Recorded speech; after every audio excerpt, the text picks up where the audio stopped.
Hello, I'm Psipher, and welcome back to our video series on helping our suicidal friends. Today, we're going to be working on a very important topic, which is helping our friends develop the coping skills necessary to deal with their negative emotions. First, I want to start off with a quick warning, though. If your friend's emotional dysregulation is very severe, and they also have frequent suicidal attempts, you should probably recommend dialectical behavior therapy to them. If suicidality is chronic, you should remind your friend that their situation can be likened to dealing with any other chronic illness, like diabetes, for instance, that requires personal responsibility and active engagement and management. Remember, you shouldn't play doctor for such extreme situations. If you don't know what dialectical behavioral therapy is, I will try covering that in a future video. First, let's focus on some questions that we need to be able to ask to ourselves on how to guide our particular friend. One of these questions is, how should we communicate with our friends to help reduce the chance of suicide? What we can do is we can encourage the person to delay suicide by helping them explore other possibilities. Framing these possibilities as experimental can help our friends to consider that they don't need to be judged if failure occurs. They have everything to gain and nothing to lose when considering other options and when seeing these other options as potential experiments to try. You should directly ask what would change their mind about suicide, if anything. If you believe the person would benefit from having more access to you, by the way, such as extra communication with you, you can tell them that they can call you as needed. You can add your contact info to their safety plan, for instance. This can be risky, however, if a person suffers from chronic suicidality, but you should set clear boundaries that clearly describe when you are and are not available. Remind your friends that they can access many resources besides yourself. We also want to ask our friend who they would like to be part of their support group. Friends, family, loved ones in general. The more people that can offer emotional support and resources, the less likely you are going to feel burnout, and the more likely your friends will feel that they matter to a group. Another major question we should be asking ourselves here is, what issues specifically should we actually target or focus on to be most effective when speaking with our suicidal friends? What are the needs that we need to fulfill? For starters, discussing suicide risk, reasons to live and die, discussing safety planning, and improving life goals and personal meaning, and finding personal ways to problem solve the issues that motivate the reasons to die are very excellent starting points. We can first look into physical needs, where in some cases, feeling depressed and anxious can result from medical conditions, such as thyroid diseases, Cushing's disease, endocrine disorders, vitamin D deficiency, inflammatory diseases, migraines, and anything that can potentially cause chronic pain. Also look up any potential medication interactions and side effects if the person uses any medications. Make sure to look that the person's survival needs are well met, such as having adequate living conditions, access to food, and being in a safe area. After looking at physical needs, we can look into psychological and social needs. Does your friend have any trauma that needs addressing? Is there a sense of hopelessness, self-hatred, rage, loneliness, guilt, humiliation, or shame? These are the sorts of emotions we need to target and alleviate, as they are the most frequently associated with being suicidal. This may require helping the person to develop self-acceptance or developing metacognitive skills to challenge their negative emotions and beliefs.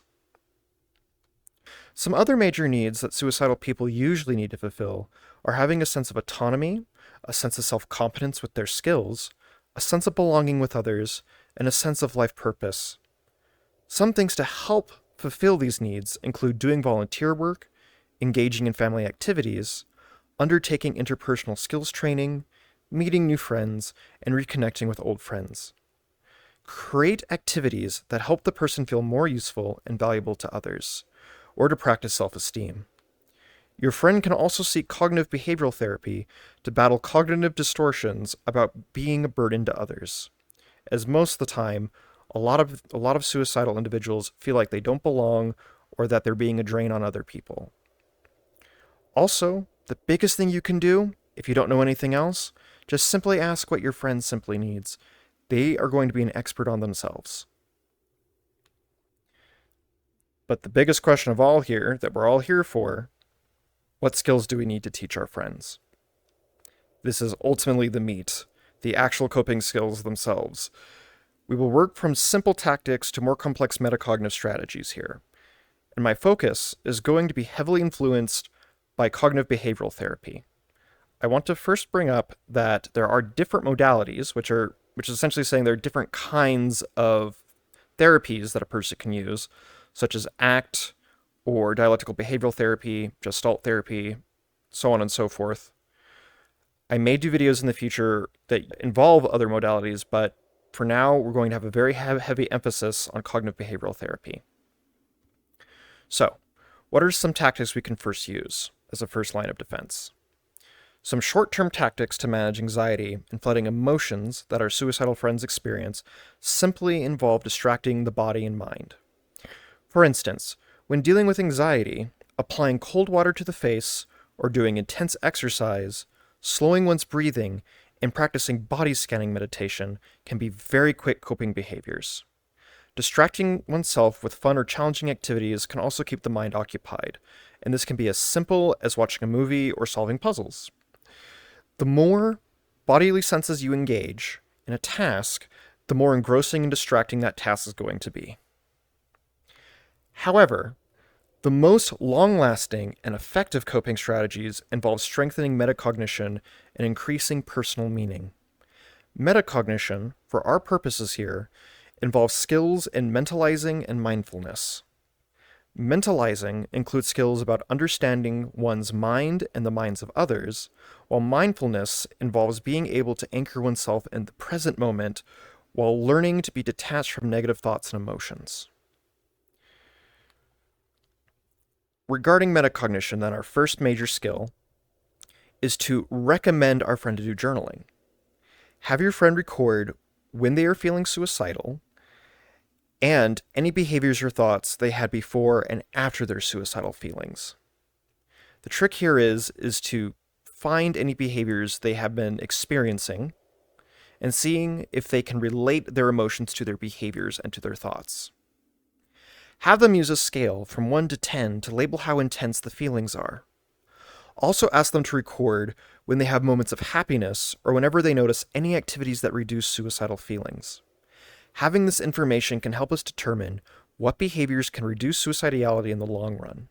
Especially look for and even suggest behaviors and activities that support carrying out a person's values, as this will help contribute to cultivating happiness. For more information specifically on that particular idea, I recommend looking at my Stoicism lecture on my channel. Another metacognitive skill, as I just mentioned here, is mindfulness, and to practice it more deeply, we can teach grounding exercises. Grounding exercises are techniques meant to encourage a person to feel safe within the present moment. You want to engage all 5 senses to help a person dedicate all of their mental processing towards experiencing sensations in the present moment. Have the person describe what they are touching, seeing, hearing, and feeling. Have the person perform a body scan or listen to music. You want to help them observe their pain instead of being their pain. If successful, the person learns to live in the present moment, focusing on physical sensations. Everything in one's environment is seen without reactivity, without judgment, and without attachment. Of course, this will take a lot of practice. We can also encourage the practice of positive emotions. Common positive emotions we want to encourage are things such as gratitude, joy, anything that is commonsensically considered a happy feeling or emotion. The hard part, though, is finding activities that actually stimulate these emotions. The goal, ultimately, is to help our friend remember that there are many ways to experience positive emotions in the moment, and that we have the power and choice to help bring them forth. For cultivating gratitude, for instance, writing letters of gratitude to friends can be one common option. Sometimes it's also just as simple as watching a movie that inspires awe or invokes other emotions. A lot of people, for instance, will opt for romance movies or comedy. Another thing a person can focus on to reflect upon is focusing on that person's strengths and positive qualities to remind them of their self-worth and value. Another metacognitive strategy is asking our friend to look at the pros and cons of suicide. What this can do is help them think about the relative strength of their reasons and their emotions behind their motivations. Specifically, we should be asking why our friend is still alive despite believing in suicide as a choice. And for the reasons they give regarding wanting to commit suicide, we should be asking them if there would be any downsides or a catch to those reasons. Moving away from some of the metacognitive tasks, we look towards enhancing personal meaning. The idea behind enhancing personal meaning is to combat hopelessness, which is one of the most common feelings that suicidal people experience. In order to combat hopelessness, we want to be able to establish goals in their life, especially goals that feel like unfinished business. These goals must be clear, with clear paths or methods to achieve those goals, and there must be autonomy in carrying out the goals and a sense of competence in performing the goals. Outline all of these with the person and plan for how to dodge any obstacles or impediments to their chosen goals. And I must put heavy emphasis on this. They must choose their goals. Do not pick some out for them. You can give them a list of possible goals that they can try to attempt, but ultimately it will only work if they choose what they want to do.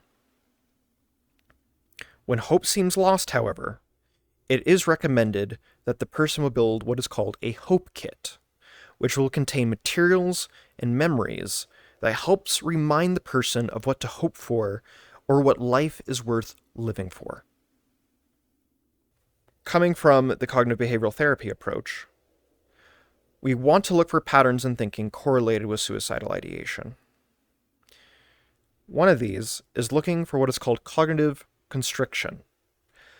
The person sees a limited set of possibilities, if any at all, in the first place. With regard to the outlook on their life and the available solutions to their problems, they only see a very narrow set of possible things they can do. Usually, of course, they just see only suicide as the main option. So the goal here is to help them open up their options. Another thing to be looking at are what are called cognitive distortions.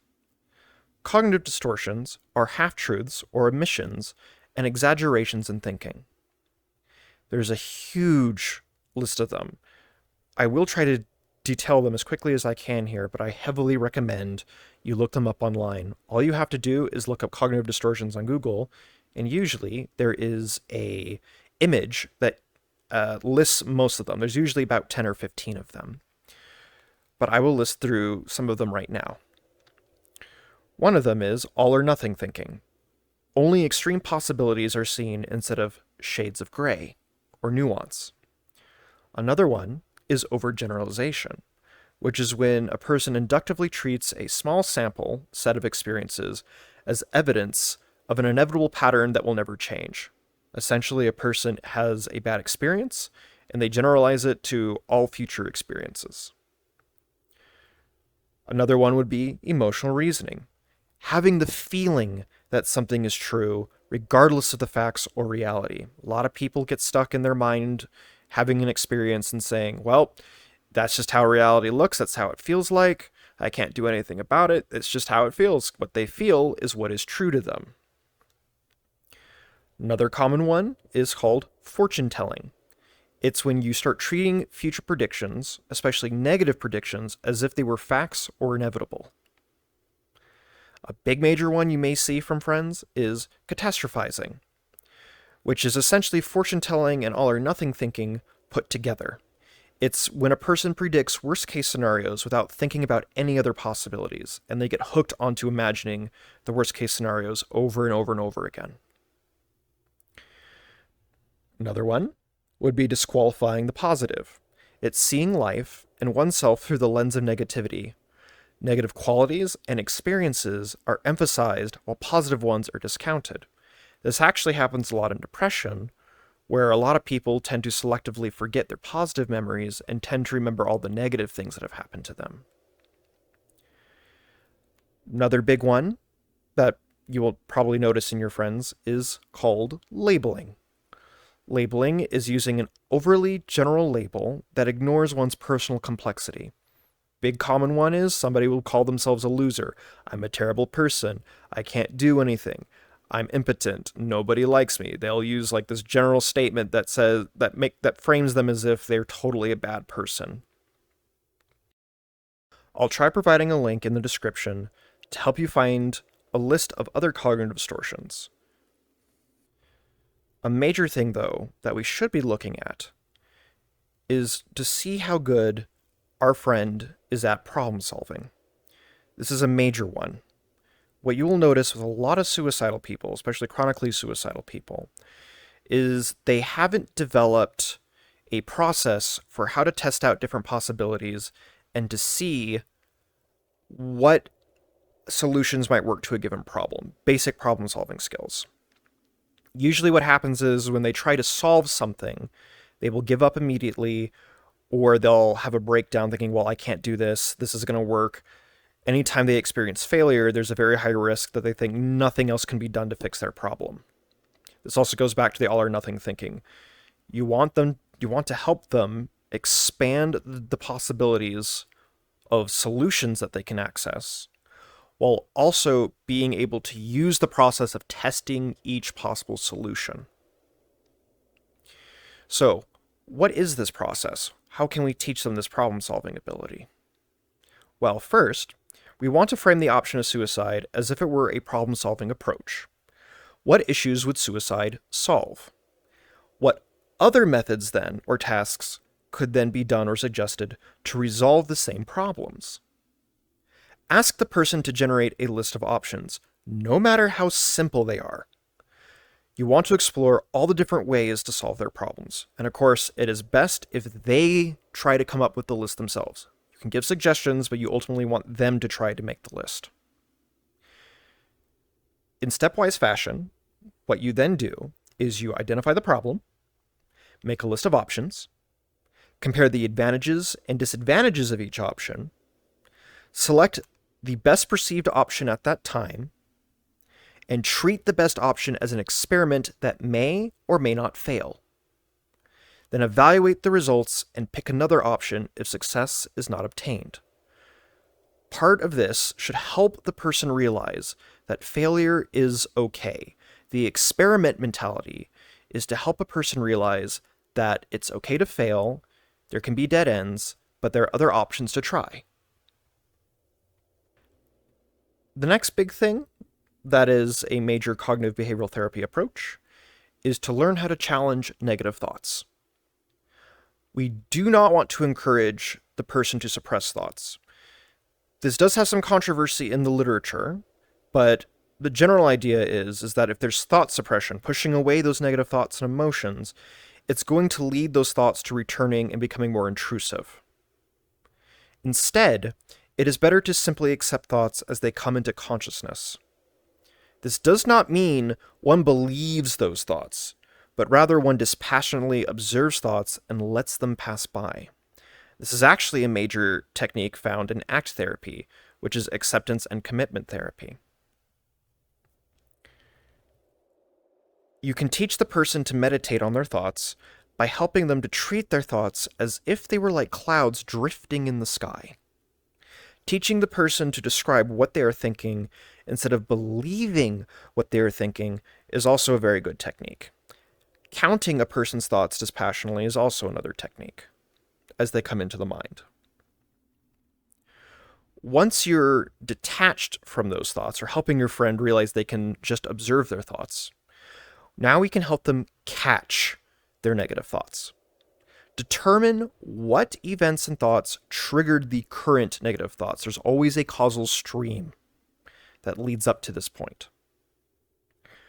Once the person has caught them and they realize what has caused them, We want to check those thoughts. We want to evaluate if the negative thoughts are facts or beliefs and opinions. Usually, many suicidal people have a very difficult time telling the difference between what is subjective experience and what is literal reality. Now, you want to ask if those thoughts are helpful, by the way, and if they will help them obtain their goals, by simply asking the person, well, does holding that viewpoint or that belief actually help you get anywhere? Sometimes a lot of people don't even reflect on that possibility. They just assume their thought is just real, and they don't understand the consequences of it. After we have evaluated those thoughts, the hard part is helping to change those thoughts. A lot of these thoughts, you will notice, tend to be very self-critical. Usually what you'll notice is the person will have some kind of shame or a negative core belief about themselves, for instance. So what we can do is help them develop an inner positive critic to challenge these negative thoughts and to then restructure them. Some things you can do, for instance, is asking them, what is another way of looking at this problem or this thought? What would you tell another person if they had the same thoughts and problems as you? What is the best and worst thing that could happen, and how likely are those scenarios? What other thought would you have without having any of the cognitive distortions? Your goal is not about thinking more positively. It is about thinking more realistically while helping the person be self-compassionate. You also want the person to come to their own conclusions without telling them what to think, as I've already emphasized before. Give them autonomy, and a lot of these things are going to stick better for them. You can also help them utilize coping statements that can be repeated over and over again meditatively during times of stress. Coping statements are not affirmations, but realistic descriptions of who we are, what we deserve, and who we can realistically and potentially be. They can also be statements that remind the person that suffering is temporary. Some good examples here would be, quote, "Don't believe everything you think," unquote, or, quote, "One day at a time," unquote, or, quote, "Life can get better," unquote. You can also find a list of such coping statements online. I'm pretty sure that multiple people and other doctors have already created lists for such people to help them meditate on.